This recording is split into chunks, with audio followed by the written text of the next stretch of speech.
Za, tolong antarkan paketan Mas Lingga. Tadi belum pulang, sekarang mungkin sudah di rumah. Pinta ibu pada putrinya. Bu Mariam sedang kurang enak badan, jadi meminta Moza untuk datang ke rumah utama. Harus banget sekarang ya bu, ini kan sudah malam. Lagian aku malu bu, ucap Moza bingung. Tolong ya nak, ibu mau minum obat dulu, kepala ibu pusing, ujar Bu Mariam merasa sangat tidak nyaman. Moza pun mengiyakan tanpa menyela lagi. Sebenarnya gadis itu malu kalau disuruh datang ke rumah utama, apalagi bertemu dengan anak majikannya yang gantengnya tidak ketulungan itu. Sayang sedingin es freezer 4 pintu. Moza berjalan malas menuju rumah besar di depannya, sementara dirinya tinggal terpisah di pavilion belakang bersama ibunya. Gadis itu masuk setelah mengucapkan permisi dan mengetuk pintu. Rumah besar nan megah itu terlihat sepi. Mungkinkah semua penghuninya belum ada yang pulang? Saat sudah berada di ruang tamu, Moza mendengar suara mobil yang masuk ke halaman rumah. Lalu tak berselang lama sosok yang tengah dicari menyembul dari balik pintu. Mas Lingga, ini ada paketan, ucap Moza menyodorkan langsung dan ingin segera pulang. Selain malu, Moza juga tidak berniat kenal lebih jauh dengan pria yang selalu terlihat dingin dalam setiap kesempatan itu. Bawain ke atas, titah Lingga menyorot dingin. Ke atas mana mas? Tanya Moza bingung. Kamar, jawabnya sambil berlalu. Tubuhnya serasa panas tak karuan, sepertinya ada sesuatu yang aneh dan tak biasa.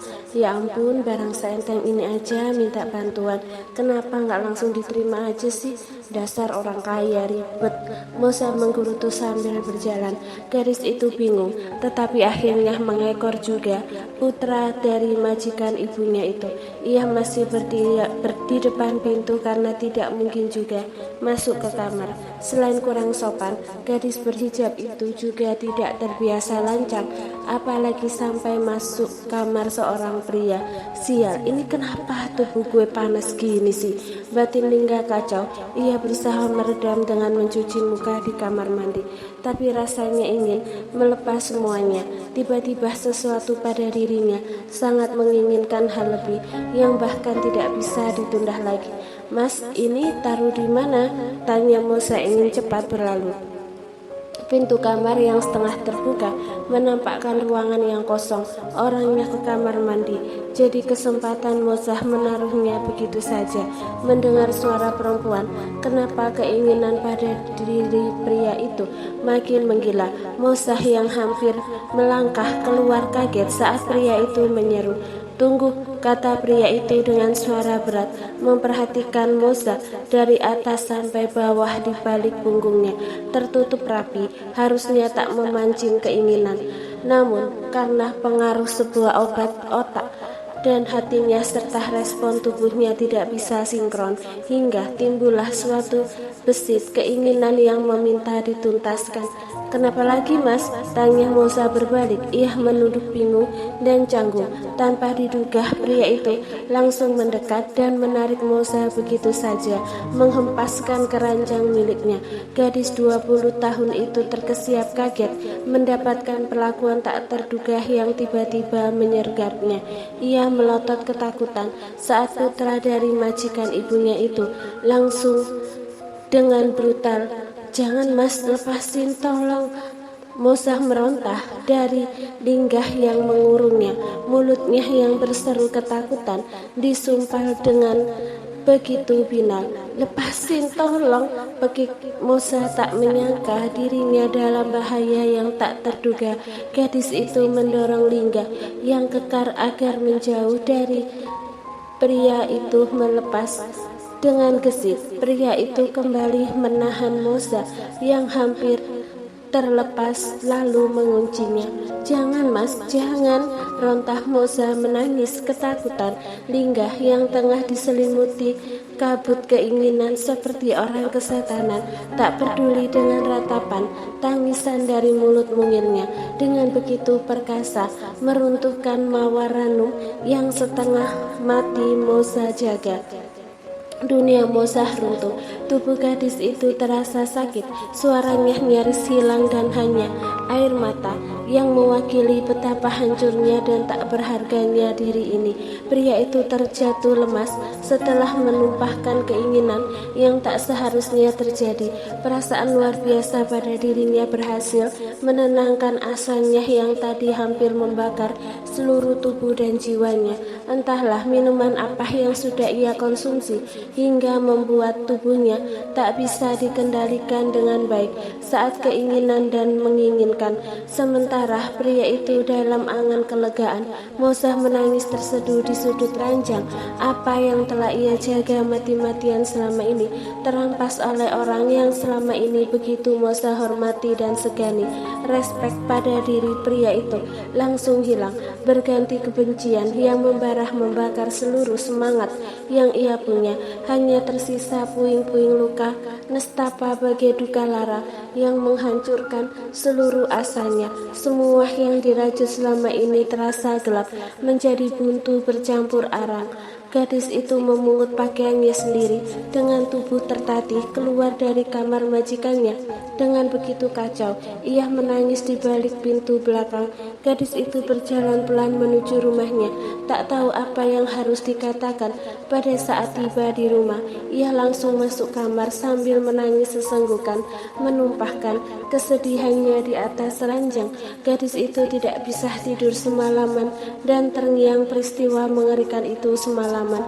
Keesokan paginya, Bu Maryam merasa enakan. Perempuan itu seperti biasa memulai pekerjaannya. Sebelum matahari menyapa, ia akan membuat sarapan terlebih dahulu untuk keluarga besar Pak Regan. Perempuan itu sengaja tidak membangunkan putrinya di kamar sebelah yang masih tertutup rapat, mengingat ini hari libur. Tanpa tahu keadaan putrinya di dalam sangat memprihatinkan. Sementara Lingga di kamarnya terjaga dengan tubuh yang begitu prima. Ia sedikit kaget saat menemukan dirinya tidak memakai sesuatu dengan benar dan menemukan tempat tidur yang begitu berantakan. Jadi semalam bukan mimpi. Sialan, siapa yang udah naruh minuman laknat itu? Batin Lingga mulai menemukan kesadarannya dan kewarasannya. Pria itu terduduk di bibir ranjang sembari mencerna kejadian semalam yang begitu menakjubkan untuk dirinya. Duh brengsek, masa beneran gadis itu sih? Gumam Lingga mengacak rambutnya kesal, berdiri gelisah mondar-mandir di kamar. Pria itu kaget dan lebih yakin saat menemukan hijab yang sering dipakai gadis itu tertinggal di kamar, ditambah bercak darah yang cukup mencolok menodai tempat tidurnya. Berkali-kali Lingga mengumpat kesal atas apa yang semalam terjadi. Walau jujur, ia akui itu adalah pengalaman menakjubkan untuk dirinya. Suara ketukan di ujung pintu membuat Lingga langsung membenahi kekacauan kamarnya. Nggak bangun, udah siang, ditungguin papa olahraga, seru Mama Alicia menggedor pintunya. Bentar mah, sahut Lingga dari dalam. Pria itu bergegas ke kamar mandi setelah menggulung spray kotornya, lalu menepikan hal yang tidak pernah Lingga lakukan. Tak lupa, pria itu juga menyimpan hijab gadis itu yang tertinggal. Lingga terlihat kacau di kamarnya. Biar bagaimanapun dirinya telah melakukan suatu kesalahan besar, sadar sepenuhnya atau tidak, yang jelas tidak terbesit niat dalam dirinya hendak melakukan itu bila mungkin. Sayang, ia tidak mempunyai kendali yang baik untuk tubuhnya semalam, malah menerjang sesuatu yang terlarang.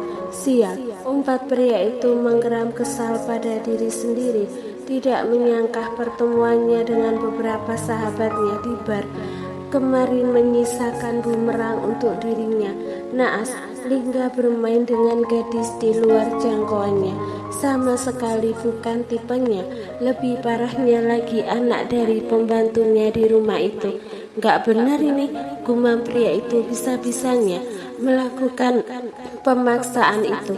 Gara-gara minuman itu menimbulkan masalah untuk dirinya yang tidak bisa dianggap angin lalu begitu saja.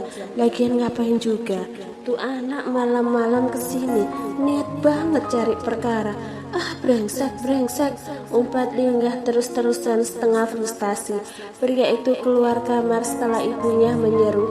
Setiap hari libur ada acara khusus olahraga bersama ayahnya. Kalau tidak di luar rumah jogging, di ruang fitness yang ada di salah satu ruangan rumahnya. Susunya enggak? Seru Mama Alicia pada putranya. Pemuda itu mengambil duduk tepat segaris dengan ibunya. Tak berselang lama, ayah Regan yang baru saja selesai dari ruang fitness ikut bergabung ke meja makan. Udah selesai, Pak? Tanya Lingga sembari meraih susu di meja. Kamu tumben kesiangan, ujar ayah Re memulai sarapan.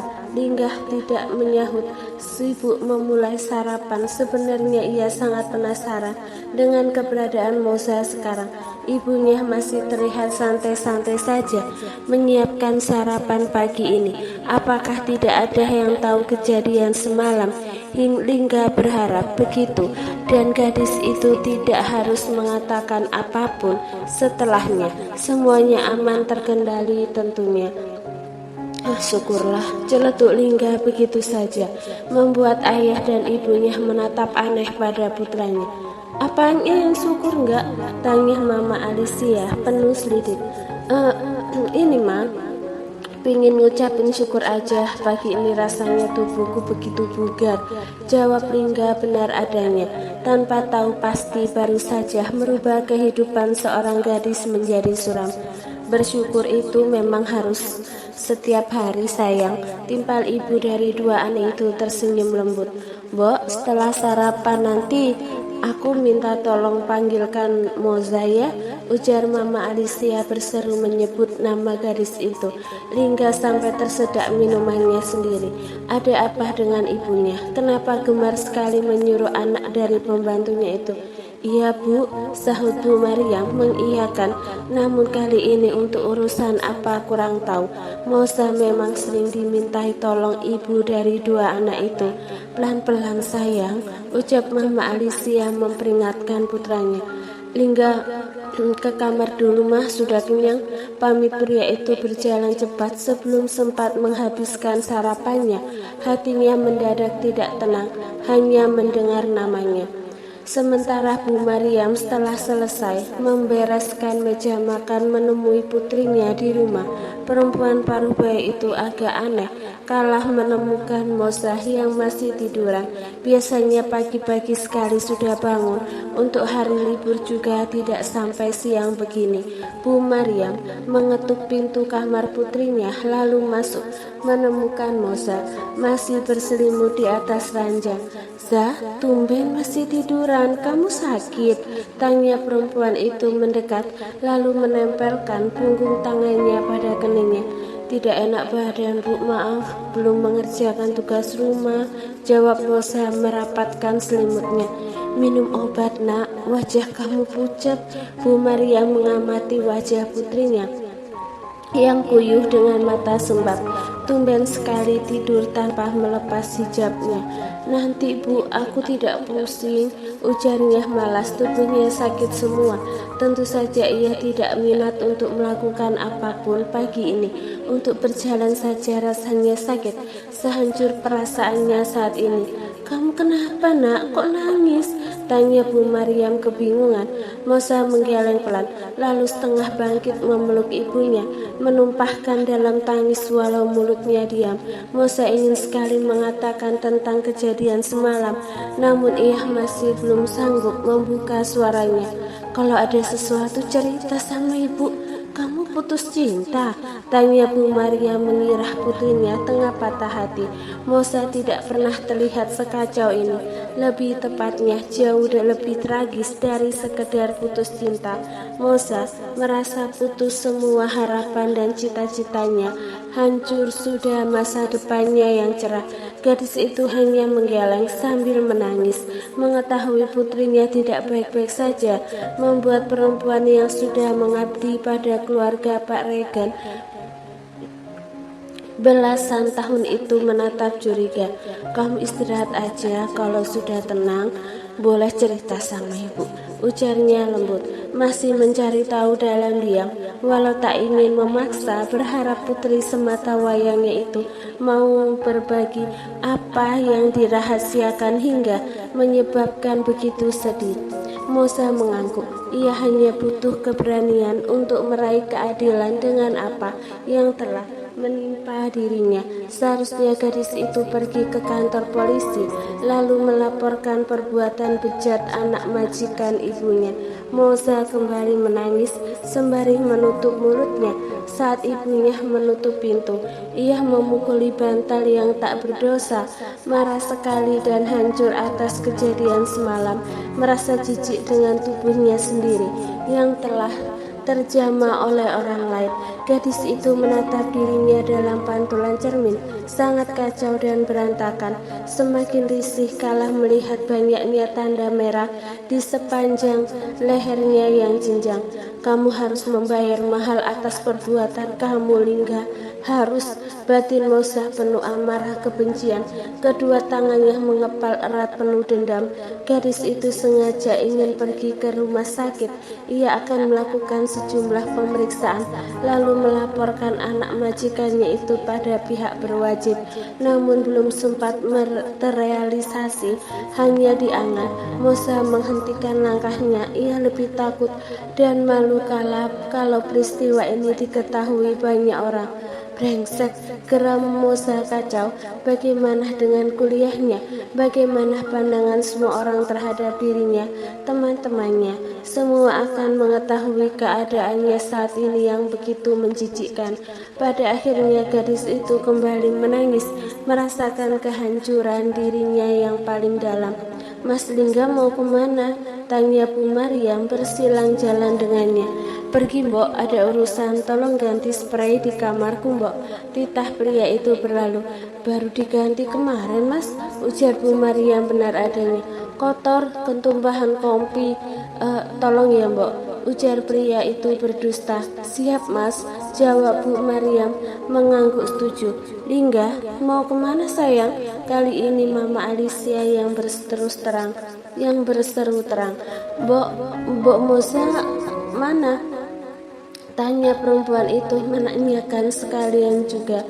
Lingga ada urusan Ma, cabut dulu ya. Enggak, tunggu sayang, Mama mau pergi. Ajak Mosa, tolong anterin sekalian, kamu jalan ya. Mobil Mama lagi di bengkel. Tapi Ma, setelah Lingga tentu saja bukan solusi. Apalagi mamanya mengajak gadis itu. Maaf Bu, Mosanya lagi sakit, timpal Bu Maria memberitahu keadaan putrinya. Mosa sakit? Sejak kapan? Sudah ke dokter? Tanya Bu Alicia terdengar khawatir.